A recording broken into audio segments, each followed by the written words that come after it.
Hi guys, welcome back to my channel. I apologise in advance for the slightly croaky voice, I'm not sure what's going on there, but anyway. This is my first tutorial of the year and I thought I would start off with a quick and simple black fur tutorial. It's one of the most commonly asked questions, black fur and white fur. So the first one is how I draw black fur, which I am using this cute little bunny rabbit commission that I have. So to start off, I outline all of my portraits with a light beige Pablo pencil now. I was using graphite, but I just found you end up erasing the paper to get the graphite off, and then the paper is slightly softer. So I'm using a light beige Pablo because then you don't have to lift it up. You can just blend over the top because I tend to use that as my base colour anyway. So to start off, I have my rough outline below, and then I look at my reference and find out where the darkest sections of fur are and then add those in. So I just very gently, I use my dark sepia, I hold it quite high up so it's nice and loose, and just add in roughly where the dark patches are. So you don't have to press hard, just press gently and just mark out. Obviously it's got a shadow under his chin, so I'm just going to add that in. I just like to add in these dark patches so I know where I'm working. You also can add sort of your sense of fur direction as you go like this, so you've got a map of the directions that you're going to need to apply your layers in.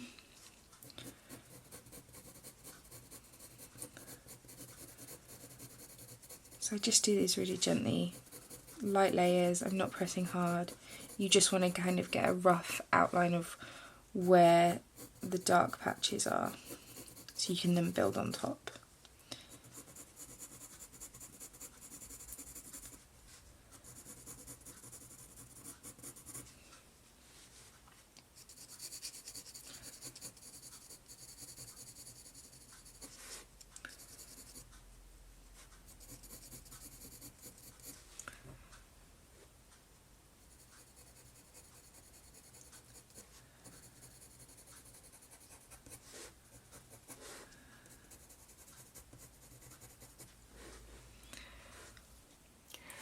So once I've kind of outlined where my dark patches are, I then go in with the Polychormos warm grey one and create a really nice base layer, just very soft, not very hard pressure at all, and then you just want to create a nice smooth layer to work on top of. So I'm going to do this patch sort of here, just to show you guys.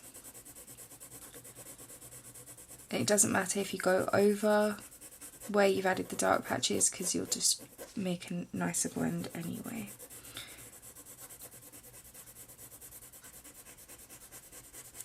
So still keep an eye on your reference and make sure you are putting these the layers down in the same direction the fur is going. If you start scribbling sideways, you'll end up with a really odd looking texture at the base of your drawing.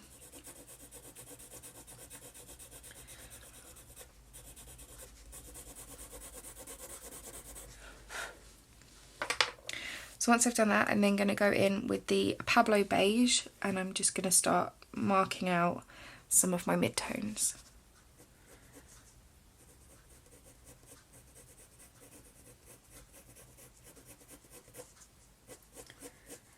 So with this pencil you want to start adding in some hint of fur direction. You don't want to try and include every single hair that's in the fur because you will end up looking quite streaky.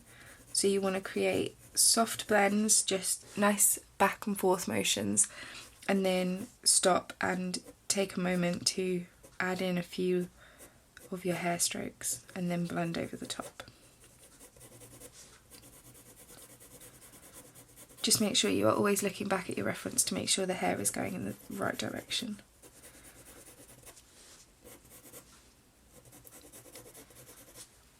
So once I've done that, I'm going to use the Pablo Cocoa to start darkening up some of those shadowy areas.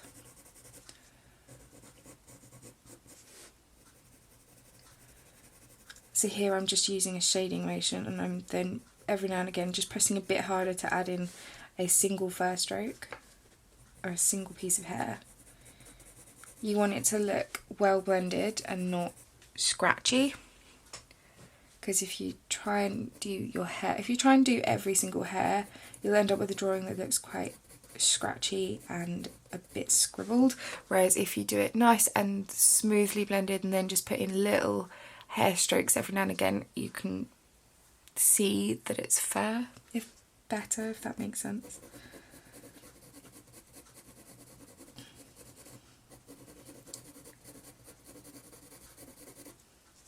So while I'm adding this cocoa in, I'm going back over the darker area and filling that in again, because you obviously want to keep building up the layers so your colour has depth rather than just one solid dark sepia patch.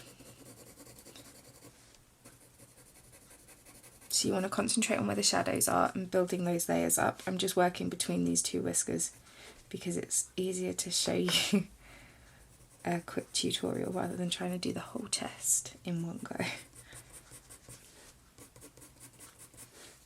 So once I've done that, I'm then going to grab Polychormos Cold Grey 2 and I'm just going to glaze it so it doesn't look quite as brown. So with glazing you just do a light layer over the whole thing, not pressing too hard, but this will also help to blend out your pencils and fill in some of those grooves in the tooth of the paper. You just want to do a bit of a glaze like that. I'm then going to take my burnt sienna and I'm going to look on the picture as to where I can see the brown patches, which is what you'll find a lot in black fur. In the sun it will have a very warm brown undertone. Black cats are a perfect example. Whereas if you have a white dog under the sun in the garden, it will reflect greens and blue from the surrounding areas.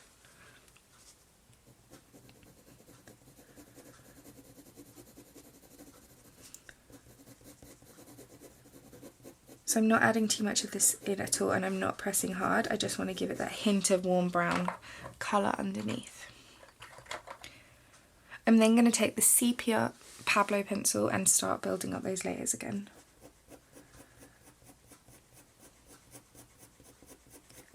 So now I'm concentrating on making the fur darker. I'm using fur motions where I press slightly harder at the bottom and then flick up, so I create the soft blend of the pencils rather than having, again, a scratchy look. You want to press hard and then flick up. So don't press too hard, you have to kind of use a medium pressure and then just flick up and down so you can blend those patches together.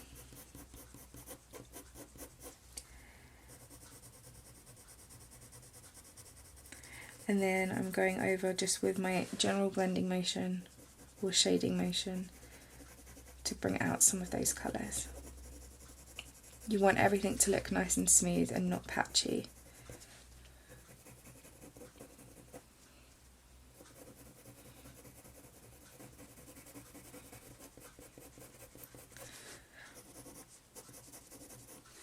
So I'm then just going to grab a cold grey 4 and just go over some of these little bits. The darker parts of this fur is quite warm toned and then the highlights are actually quite cool. So adding cold greys on top is quite helpful to get that highlight tone right.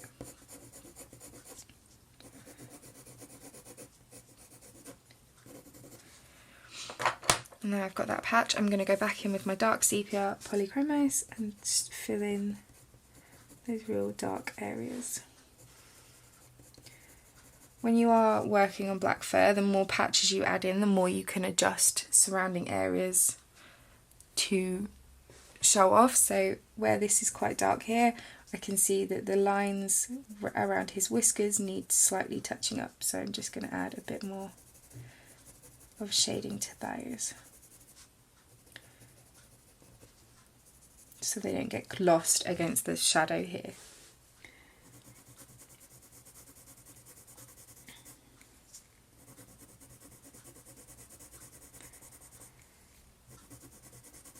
And you'll see me spin my pencil around quite a lot. It's so that I've got a nice sharp point to work with. If you use one side the whole time, you'll end up wearing the pencil down, but if you flip it around, you'll have a fresh, sharp side to use.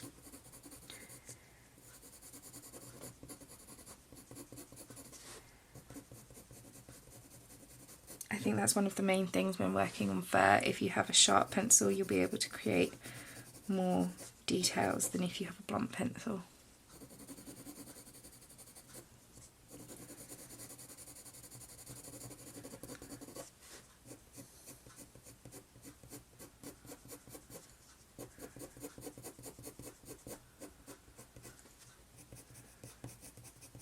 And then I'm just going to press quite hard at the end just to really darken up that part under his chin and bring that down into the rest of the hair.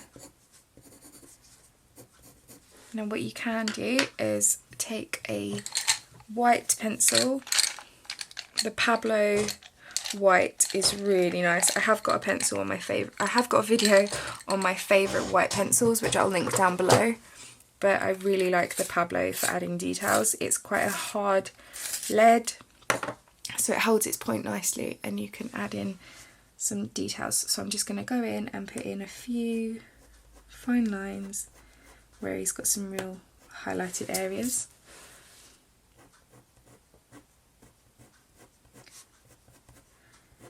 You can also use a white pencil like this to blend out if you want to do blending.